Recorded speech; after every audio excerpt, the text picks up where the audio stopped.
In the winter of 1637, a merchant in Amsterdam made a trade he would spend the rest of his life trying to forget. He exchanged livestock, grain, furniture, and silver, the accumulated wealth of years, for a single piece of paper.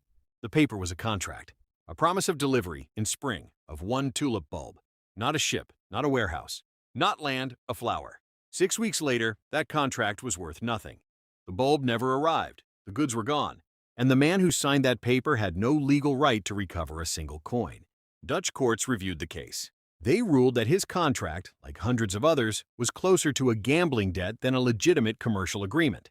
In the law of the Dutch Republic, gambling debts could not be collected. The merchant had bet everything on a flower, and the law said that was his problem. This is not a story about stupidity. The men who built this market were not fools. They had built the most sophisticated financial system in the history of the world. This is a story about what happens when belief becomes currency, and what happens when that currency breaks in a single afternoon. To understand the crash, you have to go back 1 century before it. Tulips did not originate in Holland. They grew wild on the mountain slopes of Central Asia, the valleys between the Tian Shan ranges, the plateaus of Persia, the highland gardens of Anatolia. In the 1500s, Ottoman Sultan Suleiman the Magnificent cultivated tulips across the imperial gardens of Constantinople. The flower was a symbol of the court. Its geometric symmetry and clean lines matched the aesthetic ideals of Islamic art and architecture. European ambassadors traveling to Constantinople brought tulip bulbs west as diplomatic curiosities. In 1554, Holy Roman Emperor's ambassador Ogier de Bousbecq sent the first documented tulip bulbs from the Ottoman Empire to Vienna.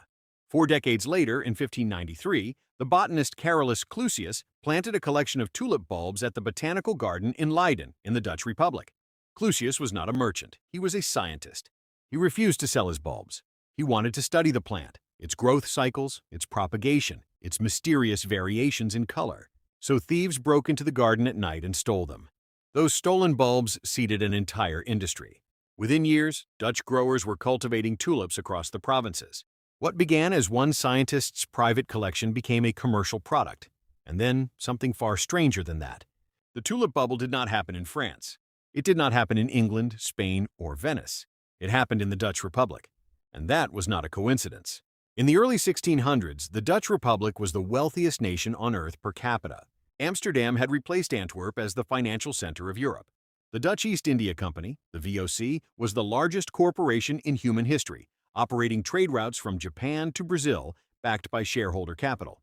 The Dutch had invented the modern financial instruments that made this possible. Company shares. Futures contracts. Options. Marine insurance. The Amsterdam Stock Exchange opened in 1602, the first formal stock exchange in the world. These were people professionally trained to trade things they could not physically hold. A VOC share was not a ship. It was a claim on future earnings from ships. A grain futures contract was not wheat. It was a promise about wheat for delivery at a future date. The Dutch financial mind had learned to treat paper as value. And when tulips entered this ecosystem, the flower did not remain a flower for long. Wealthy Amsterdam families began placing rare tulips at the center of their homes and their portraits. Painters, Ambrosius Bosschaert, Jan Bruegel the Elder, placed tulips in still life arrangements alongside gold coins, pearls, and Venetian glass. The message was deliberate. The tulip was luxury. The tulip was status, and in the Dutch Republic, status was worth paying for. Here is where the story becomes extraordinary. The most valuable tulips were not the healthiest ones. They were the sick ones. A pathogen called the tulip-breaking virus, spread by aphids, infected bulbs and disrupted pigment production in the petals. A solid red tulip would develop white flames. A purple tulip would shatter into cream and violet streaks. Every infected flower was unique. The patterns were unrepeatable, unpredictable, and impossible to engineer deliberately. Growers named these broken tulips with the language of royalty and military rank. Semper Augustus Viceroy. Admiral van der Eyck, Admiral of Admirals. Semper Augustus was the crown. White petals with deep crimson flames running from base to tip. In 1624, only 12 bulbs of Semper Augustus existed in the entire world. The asking price that year, 200 guilders per bulb. A skilled Dutch craftsman earned 300 guilders per year. By 1633, the price of Semper Augustus had reached 5,000 guilders. By early 1637, it reached 5,500 guilders. Enough, as British historian Mike Dash calculated, to purchase one of the grandest houses on the most fashionable canal in Amsterdam, complete with a coach house and an 80-foot garden. One flower, 18 years of a craftsman's wages. But here is the detail that unlocks everything. The buyers were not purchasing Semper Augustus because they loved flowers. They were purchasing it because they were certain, absolutely certain, that someone else would pay more tomorrow. That certainty was the real commodity, not the tulip. By 1634, tulip trading had moved indoors. Taverns across the Dutch Republic became informal exchanges. In Haarlem, Amsterdam, Enkhuizen, and Hoorn, merchants gathered in the evenings to negotiate bulb contracts by candlelight over beer and tobacco. The structure of the market had a specific logic. Tulip bulbs could only be physically transferred during summer, when they lay dormant underground. From November through April, they sat in the earth, growing. Traders solved this with futures contracts. A buyer paid now for a bulb to be delivered when it was dug in summer. He never needed to see the bulb, transport it, or store it. He needed only paper, a signature, and belief in the direction of the price. New participants entered the market. Cloth weavers, carpenters, bakers, surgeons. People who had never speculated before watched neighbors making money and followed them through the tavern door. Between December 1636 and February 1637, some common bulbs rose in value 20-fold in under 2 months. The Witte Kronen, a common white variety, nothing special, rose 26 times in a single month. And then came the transaction that captured the madness in one documented record. One Viceroy bulb, sold not for guilders, but for goods. 2 tons of wheat, 4 oxen, 8 pigs, 12 sheep, 2 barrels of wine, 4 barrels of beer, 1,000 pounds of cheese, a complete bed, a suit of clothes, 1 silver drinking cup, all of it, for a single tulip bulb. The contract was signed, the goods exchanged hands. The bulb never bloomed. February 3, 1637, Haarlem. A routine bulb auction. Sellers arrived with contracts and prices. Buyers did not arrive at all. The auctioneer opened bidding. No hands went up. He lowered the price. The room stayed quiet. He lowered it again. Still nothing. Within hours, word moved through the tavern networks of Haarlem. By the next morning, it had reached Amsterdam. Within a week, it had spread across the Dutch Republic. The buyers had stopped believing, and once belief left the tulip market, there was nothing beneath it. Prices collapsed, not over months, but over days. Contracts that had traded at thousands of guilders found no buyers at any price. Within weeks, bulbs were selling for less than 10% of their January peaks. By 1739, 1 century later, prices had fallen to 1/200th of the peak values recorded in February 1637. Men who had signed winter contracts, legally obligating them to pay thousands of guilders for spring delivery, refused to honor them. Sellers demanded payment. Buyers walked away. The Dutch government attempted to contain the crisis by offering a compromise. Buyers could void their futures contracts by paying 10% of the agreed price. Most refused even that. Courts were flooded with disputes. Judges examined the contracts and ruled that agreements signed in taverns, outside any formal exchange, were not enforceable commercial obligations. They were gambling debts, and gambling debts under Dutch law could not be collected. The popular account of the tulip crash, spread by writers from the 1640s onward, describes a nation destroyed. Merchants ruined, workers thrown into poverty, bodies pulled from Amsterdam canals. Historian Anne Goldgar spent years in Dutch archives researching this account. What she found was different. Goldgar identified only 37 people across the entire Dutch Republic who paid more than 300 guilders, 1 year's craftsman wages, for a single tulip bulb. The buyers were not chimney sweeps and chambermaids. They were wealthy merchants and skilled artisans who could absorb losses without collapsing.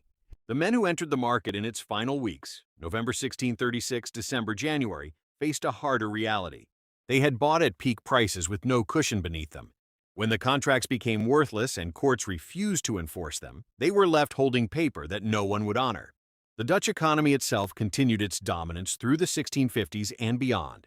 The VOC kept trading, Amsterdam kept lending. The Republic remained the wealthiest nation on earth per capita for another generation. But from the court records, Goldgar found something the economic statistics could not capture. Reputations destroyed, relationships fractured, families divided. In an economy built on trust and credit, a man who refused to honor a contract was not just financially diminished. He was socially marked. The tulip crash did not ruin the Dutch Republic. It revealed something about it. What actually caused the tulip crash? Not madness, not greed, not the particular foolishness of the Dutch. The crash was produced by a sequence of structural conditions that have appeared in every major speculative collapse before and since. First, a genuine scarce asset with real desirable qualities. Broken tulips were genuinely rare and genuinely beautiful. The scarcity was real. Second, a financial instrument that severed the asset from its physical reality. Futures contracts meant that tulip bulbs no longer needed to exist in your hand to be bought and sold. Paper replaced the flower entirely. Third, the entry of buyers with no independent basis for valuing the asset. When weavers and surgeons entered the tulip market, they had no framework to determine fair price. They priced by momentum. If it rose yesterday, it will rise tomorrow. Fourth, leverage. Many buyers used borrowed capital or exchanged physical goods, their tools, their livestock, their furniture, to enter the market. A price decline did not merely reduce their investment. It erased their livelihood. Fifth, a confidence threshold. Markets built on collective belief do not decline slowly. They hold until trust fractures, then collapse in a single afternoon. The tulip was the first documented case of this five-part pattern. The South Sea Company in 1720 followed the same 5 steps. American equities in 1929 followed the same 5 steps. .com stocks in 2000. U.S. housing in 2008. The asset changed each time. The mechanism never did. Semper Augustus no longer exists. The tulip-breaking virus that gave it those crimson flames also made it fragile. Infected bulbs could not propagate reliably. Over generations, the variety weakened, stopped reproducing, and disappeared. The most expensive flower in documented history is gone. No seed bank holds it, no greenhouse grows it. What remains are the paintings. Dutch masters recorded Semper Augustus in oils before it vanished. Its white petals, its blood-red streaks. The paintings survived in museum collections. The flower did not. Amsterdam survived. The Harengracht Canal houses survive. The Amsterdam Stock Exchange, the world's first, opened in 1602, still operates today, more than 4 centuries later. The VOC is long gone, but the institution it created endures. The men who signed contracts in candlelit taverns in the winter of 1636 left almost no record. Their names appear in a handful of court documents, as plaintiffs who were owed money that was never paid, or as defendants who refused to pay. Then the records end. History preserved the bubble. It barely preserved the people inside it. The Tulip Mania is taught in economics courses as a lesson in irrational exuberance, proof that crowds can lose their grip on value, that markets can detach from reality, that belief is not the same as substance. But Anne Goldgar, who read the original court records, the original contracts, the original letters, offers a more precise diagnosis. The people in those taverns were not irrational. Each individual decision, given the information available, given the track record of rising prices, given what neighbors had made the previous season, was locally reasonable. The irrationality was collective, not individual. No single person was making an unreasonable bet. All of them together were building something that could only end one way. And that is the problem no financial regulation has ever fully solved. Everyone accepts that bubbles exist. Everyone agrees they end badly. And almost no one, while standing inside one, believes they are standing inside one. The auction room in Haarlem went quiet on a Tuesday morning in February 1637. No announcement, no warning. No visible reason on that particular day, rather than the day before. The belief simply stopped. Right now, in some market, on some screen, in some room with a different name, someone is holding a contract for a tulip. They are not irrational. They have watched prices rise for months. Their neighbors have made money. The pattern is held until today. The question is not whether they are wrong. The question is, when does the room go quiet?